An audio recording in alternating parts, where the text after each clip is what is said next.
അപ്പോൾ അവതാർ fire and ash എന്നൊരു cinema കണ്ടു, ഇന്നലെ കണ്ടു. അത് എന്ത് തോന്നി എന്ന് ചോദിച്ചു കഴിഞ്ഞാൽ, സിനിമ എനിക്ക് ഈ അവതാറിൻ്റെ സെക്കൻഡ് പാർട്ട് ഉണ്ടല്ലോ, ദ വേ ഓഫ് വാട്ടർ. അവതാറുണ്ട് first part, second part the way of water, third പാർട്ടാണ് ഇപ്പോൾ ഇറങ്ങിയേക്കുന്നത് ഫയർ ആൻഡ് ആഷ്. അപ്പോൾ സെക്കൻഡ് പാർട്ട്, അതായത് ഈ വേ ഓഫ് വാട്ടറിൻ്റെ സ്ക്രിപ്റ്റ് അതേപോലെ, ആ സ്ക്രിപ്റ്റ് അത് തന്നെ ചെയ്തേക്കുന്നത്, വേറെ പുതിയതായിട്ട് ഇതിലില്ല. ആ സ്ക്രിപ്റ്റ് എടുത്തിട്ടിട്ട് കുറച്ച് തീയും പുകയൊക്കെ ഇട്ട് ഫയർ ആൻഡ് ആഷായി. ലിറ്ററലി അങ്ങനെയാണ് ഈ പടം. ഇപ്പോൾ നിങ്ങളെ ഫ്രണ്ട്സ് വേറെ ആരെങ്കിലും കണ്ടിട്ടുണ്ടെങ്കിൽ ചോദിക്കുക. ശരിക്കും പറഞ്ഞാൽ അങ്ങനെ നോക്കിക്കഴിഞ്ഞാൽ ഈ പടത്തിന് അവതാർ the way of water part 2 എന്നിട്ടാൽ മതി. അവതാർ ഫയർ ആൻഡ് ആഷ് എന്നിട്ടൊരു ആവശ്യകതയില്ല. 3.25 മണിക്കൂറുണ്ട്. 3.25 മണിക്കൂറുണ്ട്. അവതാർ സെക്കൻഡ് പാർട്ടും തേർഡ് പാർട്ടും എങ്ങനെയാണ് അത്രയും പ്രോപ്പർ നോക്കിയാൽ 3 മണിക്കൂർ 17 മിനിറ്റ് ആണെന്ന് തോന്നുന്നു. മറ്റേത് 14 മിനിറ്റ്, 3 മിനിറ്റിൻ്റെ ഡിഫറൻസ്.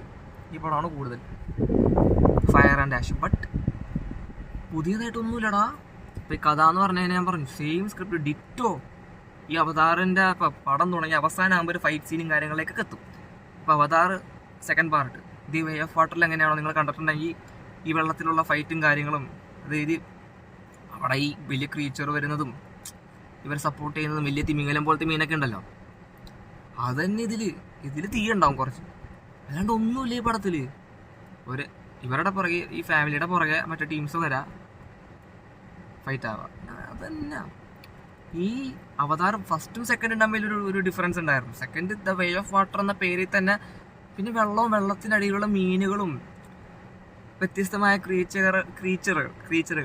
ക്രീച്ചേഴ്സ് ഈ ഒരു ഇത് വെച്ചിട്ടാണ് പടം പോകുന്നത്. രസമായിരുന്നു. ദ വേ ഓഫ് വാട്ടർ എന്നാണോ പേര്, അതിനുള്ള ഉണ്ടായിരുന്നു. ഇവിടെ ഫയർ ആൻഡ് ആഷ് എന്ന് പറഞ്ഞിട്ട് സെക്കൻഡ് പാർട്ടിൻ്റെ സ്ക്രിപ്റ്റ് 3.5 മണിക്കൂർ നമ്മൾ ഇരിക്കേണ്ടത് ഇത് തന്നെ കാണാൻ. അത് ഞാൻ പറഞ്ഞാൽ the way of water part 2 എന്നിടാം ഇവർക്ക് വേണമെങ്കിൽ. ഫയർ ആൻഡ് ആഷ് എന്നിട്ട് എന്തുകൊണ്ട് എനിക്ക് തോന്നിയൊരു കാര്യമാണ്, അല്ലാണ്ട് പുതിയതായിട്ടൊന്നുമില്ല. പിന്നെ കുറച്ച് കാടിൻ്റെ ഉള്ളിലുള്ള വിഷ്വൽസ് ഒക്കെ ഉണ്ട്.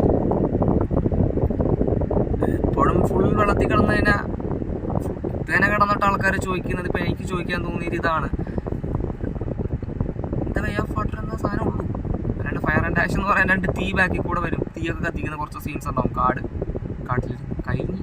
അതൊന്നുമില്ല സിനിമ എന്ന രീതിയിൽ. പുതിയതൊന്നും കിട്ടാത്തൊരു സാധനമായിരുന്നു. ഫസ്റ്റ് പാർട്ടും സെക്കൻഡ് പാർട്ടും തമ്മിലൊരു ഡിഫറൻസ് ഉണ്ടായിരുന്നു. ഇപ്പോൾ ഇത് തേർഡ് പാർട്ട് വന്നപ്പോൾ സെക്കൻഡ് പാർട്ടിലെ കഥ തന്നെ എടുത്തിട്ടാവുമല്ലേ. അതാണ് എനിക്ക് പുറമേ തോന്നിയൊരു കാര്യം. പിന്നെന്താണ് വേണ്ടത് പടത്തിൽ? അഫ്കോഴ്സ് വിഷ്വലാണ് വേണ്ടത്. അവതാറിൽ നിന്ന് ടിപ്പിക്കൽ നമ്മൾ എന്താണ് എക്സ്പെക്ട് ചെയ്യുക, വിഷ്വലാണ്. അപ്പം അതിനുള്ള ഐറ്റങ്ങളുണ്ട്. വിഷ്വൽ VFX ആയാലും വിഷ്വൽ ട്രീറ്റ് എന്താണോ അതുണ്ട്. ഞാൻ കണ്ട തിയേറ്റർ വനിതയായിരുന്നു കേട്ടോ, വിനീത സ്ക്രീൻ 3. ഫസ്റ്റ് ഡേ ഷോ ആയിരുന്നു, 19-ാം തീയതി ആഫ്റ്റർനൂൺ ഷോ ആയിരുന്നു കണ്ടത്. പക്ഷേ ഈ വിഷ്വൽ കണ്ടപ്പോൾ തോന്നിയത് അഫ്കോഴ്സ് ഇതൊരു വലിയ സ്ക്രീനിൽ കാണേണ്ട ഒരു സാധനമാണ്. അതായത് ഇപ്പോൾ ഏതാ ഐമാക്സ്. അഫ്കോഴ്സ് ഐമാക്സ് തിയേറ്ററാണ്. ഐമാക്സ് എക്സ്പീരിയൻസിനുള്ള സാധനമുണ്ട്. ഐമാക്സ് സ്ക്രീൻ എന്ന് പറയുമ്പോൾ wall to wall, corner to corner huge ആയിട്ടുള്ളൊരു പ്രീമിയം ലാർജ് ഫോർമാറ്റ് സ്ക്രീനാണ്. PLF സ്ക്രീനാണ് ഐമാക്സ് എന്ന് പറയുമ്പോൾ. Wall to wall, corner to കോർണറുള്ള സ്ക്രീൻ. അപ്പോൾ അതിൽ കിട്ടുന്ന എക്സ്പീരിയൻസ് എന്ന് പറഞ്ഞാൽ ഡിഫറെൻ്റ് ആയിരിക്കും. ഐമാക്സ് തിയേറ്ററിൽ കണ്ടു കഴിഞ്ഞാൽ അത് ഞാൻ ഗ്യാരണ്ടി തരാം, വിഷ്വൽ ടോപ്പായിരിക്കും. വനിത എന്നൊക്കെ പറഞ്ഞാൽ ചെറിയ സ്ക്രീനല്ലേ ഇതിപ്പോൾ. പക്ഷേ ഐമാക്സ് എന്ന് പറയുമ്പോൾ ticket rate premium format theatre ആയതുകൊണ്ട് കുറച്ച് സാധാരണ തിയേറ്ററെ വെച്ച് അപേക്ഷിച്ച് നോക്കുമ്പോൾ വില കൂടുതലാണ്. ബട്ട് സ്റ്റിൽ ഓരോ ഐമാക്സ് തിയേറ്ററും ഓരോ പൈസ ഈടാക്കുന്നത്. സിനിപോളിസ് ഐമാക്സ് റേറ്റ് ഭയങ്കരമാണ്. 1200 കൊടുത്തിട്ട് വേണം സിനിപോളിസ് ഐമാക്സ് ഇവിടെ കൊച്ചി ഐമാക്സിൽ കാണാൻ. അതിനുള്ളതില്ല. 1200 ഐമാക്സ് അല്ലത് എന്തായാലും. ഐമാക്സ് ഞാൻ ഓൾറെഡി പടം ഇപ്പം നേരത്തെ 2 ആഴ്ച മുമ്പ് ബുക്ക് ചെയ്തതാണ്. കോയമ്പത്തൂരാണ് ബുക്ക് ചെയ്തത്. കോയമ്പത്തൂർ ബ്രോഡ്വേ ഐമാക്സിൽ. അപ്പോൾ 25th അവിടെ ആയിരിക്കും പടം കാണാൻ പോവാം, ഡിസംബർ. ബട്ട് അതിന് മുമ്പ് ഇത് നോർമൽ സ്ക്രീനിൽ കണ്ടാൽ എങ്ങനെ ഇരിക്കും അറിയണമല്ലോ. അപ്പോൾ പടം കണ്ടപ്പോൾ തോന്നിയത് പുതുമയില്ലാത്തൊരു കഥ, സെക്കൻഡ് പാർട്ടിന് അതേ സ്ക്രിപ്റ്റ്, ആ ഒരു വ്യത്യാസമില്ല, അത് തന്നെ. പിന്നെ വിഷ്വലൊക്കെ കണ്ടപ്പോൾ ബട്ട് ഈ സ്ക്രീനിൽ വിനീതയിൽ കണ്ട ആ ഒരു സ്ക്രീനിലെ അത് കണ്ടപ്പോൾ വിഷ്വൽ ഉള്ളതെന്ന് മനസ്സിലായി. ബട്ട് അത് ഐമാക്സിൽ കണ്ട ഒരു എക്സ്പീരിയൻസ് എന്താണെന്ന് ഇനിയുള്ള ദിവസം പോയി കാണുമ്പോൾ മനസ്സിലാവും. എന്തായാലും നല്ല വിഷ്വൽ കിട്ടും. കാരണം ഐമാക്സിൽ പോയവർക്ക് മനസ്സിലാവും എങ്ങനെ ആ സ്ക്രീൻ സൈസ് എന്നും, അതുപോലെ തന്നെ ഈ വന്നേക്കുന്ന പടത്തിൻ്റെ DCP എന്താണോ, ഈ പടത്തിൻ്റെ കോണ്ടന്റ് എന്താണോ, ഇത് ഐമാക്സ് പ്രസൻറ്റേഷന് വേണ്ടി അതിന് വേണ്ടിയായിട്ട് DMR ചെയ്തിട്ടാണ് പടം കൊടുക്കുക. ഐമാക്സ് പ്രസൻറ്റേഷന് വേണ്ടിയായിട്ട് DMR എന്ന് പറയുമ്പോൾ അതിൻ്റെ ഫുൾ ഫോം എന്ന് പറയുമ്പോൾ ഡിജിറ്റൽ മീഡിയ റീമാസ്റ്ററിംഗ് എന്ന് പറയും. അപ്പോൾ ഈ കിട്ടിയ കോണ്ടന്റ് ഉണ്ടല്ലോ പടത്തിൻ്റെ, ഇതിവർ റീമാസ്റ്റർ ചെയ്യും. അതായത് ഐമാക്സ് പ്രസൻറ്റേഷന് വേണ്ടിയായിട്ട് ബ്രൈറ്റ്നസ് ആണോ കോൺട്രാസ്റ്റ് ആണോ എന്തൊക്കെ വെച്ച് അഡ്ജസ്റ്റ് ചെയ്യുക. അതുപോലെ തന്നെ അനാവശ്യമായിട്ടുള്ള നോയ്സ് ഗ്രെയിൻസ് ഒക്കെ ഉണ്ടെങ്കിൽ അതൊക്കെ ക്യാൻസൽ ചെയ്ത് ഐമാക്സ് പ്രസൻറ്റേഷന് വേണ്ടിയായിട്ടൊരു സാധനം റെഡിയാക്കി എടുക്കും. എന്നിട്ടാണ് ആ സ്ക്രീനിൽ പ്ലേ ചെയ്യുന്നത്. അപ്പോൾ മേലെ തൊട്ടുള്ള അടി വരുന്ന സ്ക്രീൻ നമുക്ക് കാണാമെന്ന് പറഞ്ഞാൽ വിഷ്വലി ടോപ്പ് സാധനം കിട്ടാം. പിന്നെ സാധാരണ മീൻസ് നമുക്ക് ഐമാക്സ് റേറ്റ് എന്ന് പറയുമ്പോൾ ഇത്തിരി വില കൂടുതലാണ് പ്രീമിയം സ്ക്രീൻ ആയതുകൊണ്ട്. അപ്പോൾ നോർമൽ തിയേറ്റർ അഫോർഡബിൾ ആയിട്ടുള്ളവർക്ക് ഞാൻ ഒരു കാര്യം പറയാം, നമ്മൾ പടം കാണുമ്പോൾ അറ്റ്ലീസ്റ്റ് ഒരു നോർമൽ തിയേറ്റർ ആണെങ്കിൽ മിനിമം ഒരു ലേസർ പ്രൊജക്ഷൻ ഉള്ള സ്ക്രീൻ എടുക്കുക. എൻ്റെ ഒരു സജഷനാണ്. നല്ലൊരു എക്സ്പീരിയൻസ് തിയേറ്ററിൽ കിട്ടണമെങ്കിൽ ആ തിയേറ്ററിൽ ഒരു ലേസർ പ്രൊജക്ഷൻ ഉണ്ടാവണം. 2K ആയിക്കോട്ടെ 4K ലേസർ പ്രൊജക്ഷൻ ആയിക്കോട്ടെ. ഇപ്പോൾ നമ്മൾ ഓൺലൈനിൽ ബുക്ക് ചെയ്യുമ്പോൾ ചില പടങ്ങൾ തിയേറ്റർ ബുക്ക് മൈ ഷോയിലൊക്കെ ബുക്ക് ചെയ്യുമ്പോൾ കാണിക്കും 4K ലേസർ ആണോ അറ്റ്മോസ് ആണോ എന്നൊക്കെ. അപ്പോൾ 4K ലേസർ പ്രൊജക്ഷൻ ഉള്ളൊരു സ്ക്രീൻ എടുത്താൽ അത്രയ്ക്കും നല്ലത്. അതുപോലെ തന്നെ അറ്റ്മോസ് സ്ക്രീൻ ഉണ്ടായാലും നല്ലത്. ഇപ്പോൾ എറണാകുളത്തെ കേസ് പറഞ്ഞാൽ എറണാകുളത്തിൻ്റെ കാര്യമാണ്. ലുലു സ്ക്രീൻ 6 നൈസാണ്. PVR ലുലു ഓഡി 6 ലുലു കൊച്ചിയിലെ കേസ് മീൻ എടപ്പള്ളി പ്രോപ്പർ പറഞ്ഞ എടപ്പള്ളി സ്ക്രീൻ 6 നൈസാണ്. അവിടെ ഡോൾബി അറ്റ്മോസ് സിസ്റ്റമാണ്. 4K ലേസർ പ്രൊജക്ഷനാണ് ഉള്ളത്. അപ്പോൾ നമ്മളൊരു സ്ക്രീൻ എടുക്കുമ്പോൾ നല്ലൊരു പ്രൊജക്ഷനും നല്ലൊരു സൗണ്ട് ക്വാളിറ്റിയും വെച്ചേക്കുന്ന ഒരു സ്ക്രീൻ എടുക്കുക. സൗണ്ട് സിസ്റ്റം വെച്ചേക്കുന്ന ഒരു ഇതെടുക്കുക, സ്ക്രീൻ എടുക്കുക.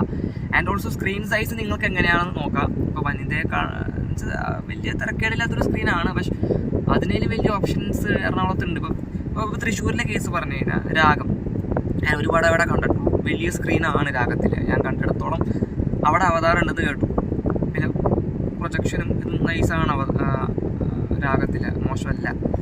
ഇതെല്ലാം രാഗത്തിലൊക്കെ കാണുമ്പോൾ നല്ല എക്സ്പീരിയൻസ് ആയിരിക്കും അവതാർ.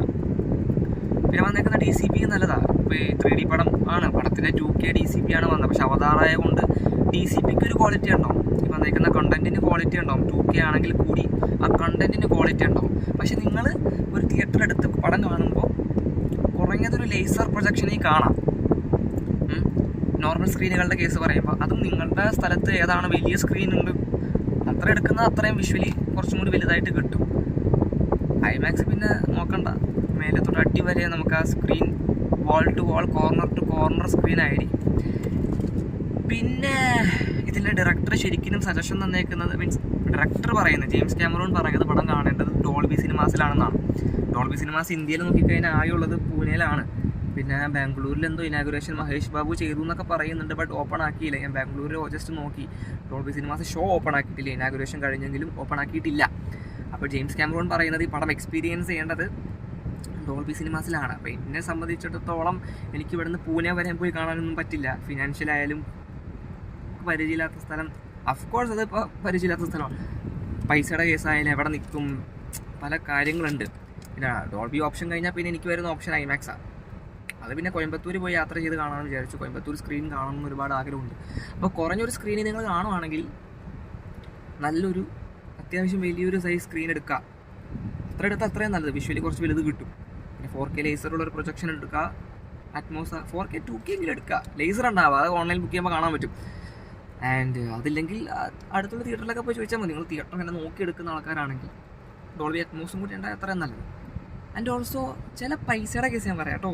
നമ്മുടെ സിനിപോളിസ്, കൊച്ചി സിനിപോളിസ് ഐമാക്സ് മാറ്റി തീർത്തു. അതും ഭയങ്കര പൈസ കൂടുതലാണ്. ബട്ട് സ്റ്റിൽ ആകെ ഉള്ള നല്ലൊരു സ്ക്രീൻ എന്ന് പറയാൻ ഐമാക്സേ ഉള്ളൂ. അത് ഇവന്മാർ ഇത്ര പൈസക്ക് വെച്ച് കഴിഞ്ഞാൽ കഷ്ടമാണ്. സിനിപോളിസിൽ സ്ക്രീൻ 7 പടമുണ്ട് അവതാർ. സ്ക്രീൻ 7 ഞാൻ കണ്ടിട്ടുള്ളതാണ്. ജവാൻ കണ്ടിട്ട് ശബ്ദം കേൾക്കണ്ടേ പടത്തിന്. സിനിപോളിസ് എത്ര 5 കൊല്ലം പൂട്ടിക്കിടന്നിട്ട് തുടങ്ങിയൊരു തിയേറ്ററാണ്. എന്നാൽ 5 കൊല്ലം പൂട്ടിക്കിടന്നവന്മാർ സ്പീക്കർ അപ്ഡേറ്റഡ് ആക്കിയിട്ടില്ല. ഈ ഡോൾബി 7.1 2K പ്രൊജക്ഷനാണ് സിനിപോളിസ്. സ്ക്രീൻ 7 അവതാർ ഓടുന്നത്. ഞാൻ നോക്കിയപ്പോൾ 400 രൂപ. ഈ പണ്ട് 5 കൊല്ലത്തോളം പൂട്ടിക്കിടന്ന തിയേറ്റർ ഇവർ തുറന്നിട്ട് അപ്ഗ്രേഡ് പോലും ചെയ്യാത്ത ഈ 2K പ്രൊജക്ടറുള്ളൊരു തിയേറ്റർ. ലേസർ പോലും അല്ല, 2K പ്രൊജക്ടർ. അത് ഔട്ട്ഡേറ്റഡ് ആണ്. സ്ക്രീൻ സൈസ് എന്ന് പറഞ്ഞാൽ ചെറുതാണ്, പഴയ സ്ക്രീനാണ്. ഈ ഡോൾബി 7.1 സൗണ്ട് കേൾക്കത്ത് പോലും ഇല്ല. 400 രൂപ സിനിപോളിസ് നോർമൽ സ്ക്രീനിൽ ഇട്ടേക്കുന്ന റേറ്റ്. അത് ഭയങ്കര ലൂട്ടിങ് ആട്ടോ, എക്സ്ട്രീം ലൂട്ടിങ്. 400 കൊടുത്ത ആൾക്കാർ കാണാനുണ്ടേ. അതിപ്പോൾ 1000 രൂപ കൊടുത്ത് എമ്പുരാൻ കണ്ട ടീംസ് ഉണ്ട് ഐമാക്സിൽ. 1000 രൂപ സിനിമ നിങ്ങൾ എമ്പുരാൻ ഇഷ്ടപ്പെടാണ്ടിരിക്കുമോ സിനിപോളിസ് ഐമാക്സിൽ? പക്ഷെ 1000 രൂപ കൊടുത്ത് കാണാനുള്ള പടം ഉണ്ടോ? ഇപ്പോൾ ഇഷ്ടപ്പെട്ടതാണെങ്കിൽ കൂടി 1000 റുപ്പീസിന് അത് വേർത്താണോ ഒരു പടം? ഒരു സാധനം ഉണ്ടല്ലോ.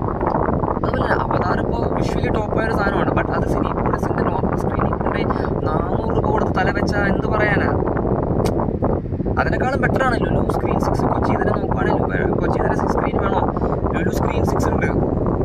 അത് 250 രൂപ. നിങ്ങൾക്ക് സെൻട്രൽ പൊസിഷനാണ് നമ്മൾ പൊതുവെ സിനിമ എടുക്കുമ്പോൾ നല്ലൊരു വിഷ്വൽ, നല്ലൊരു തിയേറ്റർ എക്സ്പീരിയൻസ് കിട്ടണമെങ്കിൽ സെൻട്രൽ പൊസിഷനാണ് പൊതുവെ എടുക്കുക. സെൻട്രൽ സീറ്റുകൾ, സെൻട്രൽ റോ അങ്ങനെ എടുക്കുവാണെങ്കിൽ കൂടി ലുലുവിലെ സ്ക്രീൻ 6 ആണ് വേർത്ത്. 250 രൂപ കൂടിപ്പോയി, അതിൽ കൂടെ അവർ വെച്ചിട്ടില്ല. 250 ആ ഒരു രൂപക്ക് എടുത്ത് കണ്ട ലുലു സ്ക്രീൻ 6 സെറ്റാണ്. കാരണം ഡോൾബി അറ്റ്മോസ് ഉണ്ട്, 4K ലേസർ പ്രൊജക്ഷൻ ഉണ്ട്, വലിയ സ്ക്രീനാണ്, നല്ലൊരു ആംബിയൻസ് ക്രിയേറ്റ് ചെയ്യാൻ പറ്റും അവിടെ ആ പടത്തിന്. അവതാർ കാണുവാണെങ്കിൽ നോർമൽ സ്ക്രീനിൽ നോക്കുവാണെങ്കിൽ, ഐമാക്സ് അല്ല പറയും, നോർമൽ സ്ക്രീൻ.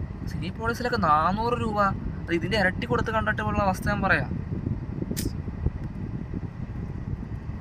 അതുകൊണ്ട് നിങ്ങളായിട്ട് പൈസ നോക്കുക, 400 രൂപ കൊടുത്തൊന്ന് സിനിപോളിസിൽ പോയി തലവെക്കല്ലേ. പിന്നെ തോന്നിയ കേസ്, ഐമാക്സിൽ കാണാൻ പറ്റുന്നവരെ കാണാം. ഒരു ഐമാക്സിൻ്റെ ഒരു പ്രൈസ് കുറയുമ്പോൾ, ഇപ്പോൾ സിനിപോളിസ് കൊച്ചിയിൽ ഐമാക്സിൽ തന്നെ കാണണമെന്നുണ്ടെങ്കിൽ കുറേ നാൾ കഴിയുമ്പോൾ ഈ വില കുറയും. 500 രൂപ താഴേക്ക് വരും. അപ്പോൾ ഒന്ന് കണ്ടു നോക്കാം അവതാർ ഐമാക്സ് എന്താണെന്ന്, എക്സ്പീരിയൻസ് കിട്ടും, എന്താണ് ഐമാക്സ് എക്സ്പീരിയൻസ് എന്ന്. അങ്ങനെ പിന്നെ ഏതോ PXL, കൊച്ചി PXL ഭയങ്കര പൈസ ഇട്ടേക്കണം. 530 രൂപയാണ് കൊച്ചി PXL ഇട്ടേക്കുന്നത്. അവിടെ 4K ലേസർ പ്രൊജക്ഷൻ ഉണ്ട്, ഡോൾബി അറ്റ്മോസ് ഉണ്ട്. ബട്ട് സ്റ്റിൽ കൊച്ചിയിലെ വലിയ സ്ക്രീനാണ് PXL. കൊച്ചി ഐമാക്സ് സിനിപോളിസ് ഐമാക്സിനേക്കാളും ശകലം വലുതാണ് PXL സ്ക്രീൻ. ബട്ട് സ്റ്റിൽ 530 ഇല്ല അവിടെ നോക്കിക്കഴിഞ്ഞാൽ. കാരണം ബ്ലാക്ക് ബാർസുള്ള സ്ക്രീനിലായിരുന്നു പടം കാണേണ്ടത്. അത് വേറൊരു സംഭവമാണ്. കാരണം അതൊരു ഫ്ലാറ്റ് ആസ്പെക്ട് റേഷ്യോ ഉള്ള സ്ക്രീനാണ് കൊച്ചി PXL എന്ന് പറയുമ്പോൾ. അപ്പോൾ പടം വന്നേക്കുന്ന കണ്ടന്റ് എന്ന് പറഞ്ഞു കഴിഞ്ഞാൽ അവതാറിൻ്റെ കണ്ടന്റ് ഐമാക്സുകാർക്കും ഡോൾബി സിനിമാസിന് മാത്രം ഫുൾ സെറ്റാവുന്ന രീതിയിൽ കൊടുത്തിട്ടുള്ളൂ, എക്സ്ക്ലൂസീവ്ലി ആയിട്ട്. അപ്പോൾ അല്ലാണ്ടുള്ള ഫ്ലാറ്റ് ആസ്പെക്ട് റേഷ്യോ ഉള്ള സ്ക്രീനുകളിൽ പടം പ്ലേ ചെയ്ത് കഴിഞ്ഞാൽ, അതായത് ഈ PXL പടം പ്ലേ ചെയ്ത് കഴിഞ്ഞാൽ മേലിലും താഴെയിലും ബ്ലാക്ക് ബാർസ് ഉണ്ടാവും. കാരണം പടം വന്നേക്കുന്ന സ്കോപ്പ് ആസ്പെക്ട് റേഷ്യോയിലായിരിക്കും പടം വന്നേക്കുന്നത്. അപ്പോൾ ഈ മേലിലും താഴെയിലും ബ്ലാക്ക് ബാർസ് ഇട്ടുള്ളൊരു വിഷ്വൽ കാണാൻ വേണ്ടി 530 രൂപ കൊടുത്ത് കാണണോ PXL? അങ്ങനെ കുറേ കാര്യങ്ങളുണ്ട്. അപ്പോൾ നിങ്ങളായിട്ട് തന്നെ നല്ല നല്ല സ്ക്രീൻ നോക്കിയെടുത്ത് പോയി കാണാം പടം. അതായത് ഞാൻ പറഞ്ഞ പോലെ ഇത്രയും പ്രൊജക്ഷൻ, മിനിമം ലേസർ ഉണ്ടാവാം, അറ്റ്മോസ് ഉണ്ടാവാം. പിന്നെ നിങ്ങളുടെ അവിടെ അത്യാവശ്യം വലിയൊരു സ്ക്രീനാണോ ഇതെങ്കിൽ എടുക്കുക. ട്രിവാൻഡ്രം ഏരീസ് പ്ലക്സിൽ ഞാൻ പോയിട്ടില്ല. ബട്ട് സ്റ്റിൽ അവിടെ അവതാർ കണ്ട ആൾക്കാരുടെ അഭിപ്രായമൊക്കെ നല്ലതാണ്. സിനിമ എങ്ങനെയാണെന്നല്ല, വിഷ്വൽസിൻ്റെ കാര്യം പറയുമ്പോൾ. കാരണം ഏരീസ് പ്ലക്സിൻ്റെ സ്ക്രീൻ വലിയ സ്ക്രീനാണെന്ന് ഞാൻ കേട്ടിട്ടുണ്ട്. എനിക്ക് അതിനെ പറ്റി പടം കിട്ടിയിട്ടില്ല കാണാൻ. രാഗം ഞാൻ പോയ കൊണ്ടാണ് പറയുന്നത്, നല്ല വലിയ സ്ക്രീനാണ് രാഗത്തിൽ. അപ്പോൾ അതിൽ അവതാർ കാണുമ്പോൾ നൈസായിരിക്കും. നല്ല പ്രൊജക്ഷൻ സിസ്റ്റം ഉണ്ട് അവിടെ, സൗണ്ട് ക്വാളിറ്റി ആയാലും മോശമല്ല രാഗത്തിൻ്റെ. അപ്പോൾ രാഗം നല്ലൊരു ഓപ്ഷനാണ് തൃശ്ശൂരിൽ. ഞാൻ കണ്ടുകൊണ്ട് അങ്ങനെ പറയുന്നത്. ഏരീസ് ഞാൻ കേട്ടിട്ടുള്ളൂ അതിനെക്കുറിച്ച്, പക്ഷേ വലിയ സ്ക്രീനാണ്. പിന്നെ 4K ലേസർ ഉണ്ട് അവിടെ, അറ്റ്മോസ് സിസ്റ്റം ഉണ്ട് ആ സ്ക്രീൻ വണ്ടിൽ. അതുകൊണ്ട് അവതാറിൻ്റെ എക്സ്പീരിയൻസ് നോർമലി കാണുമ്പോൾ മോശമാവില്ല. കൊച്ചിയിൽ പോയി സിനിപോളിസിലൊന്നും തലവെക്കലാട്ടോ. അയ്യോ ഓക്കെ എന്നാൽ വേറെ ഒന്നുമില്ല. പടം ഇതാണ്. എനിക്ക് പടം പ്രത്യേകിച്ച് ഒന്നും തോന്നിയില്ല. ചുരുക്കി പറഞ്ഞാൽ ഒരു പുതുമയില്ലാത്തൊരു കഥയായിരുന്നു. പിന്നെ ടിപ്പിക്കൽ എന്താണ് അവതാറിന് വേണ്ടത്, വിഷ്വൽസ് അതുണ്ട്. പക്ഷെ അത് ഏത് സ്ക്രീനിൽ എടുക്കണം, ഏത് തിയേറ്ററിൽ കാണണം എന്നൊക്കെ നിങ്ങൾ എടുക്കാം. പിന്നെ ഞാൻ നോർമൽ തിയേറ്ററിൽ കണ്ടു. ഇനി ഐമാക്സിൽ ഒരു വാച്ച് അടിക്കും. അതിലെന്തായാലും ഞാൻ വിഷ്വലി സാറ്റിസ്ഫൈഡ് ആവും, എന്തായാലും തീർച്ചയായും ആവും. ഓക്കെ, ഇതാണ് എനിക്ക് പടം തോന്നിയത്. Okay, thank you.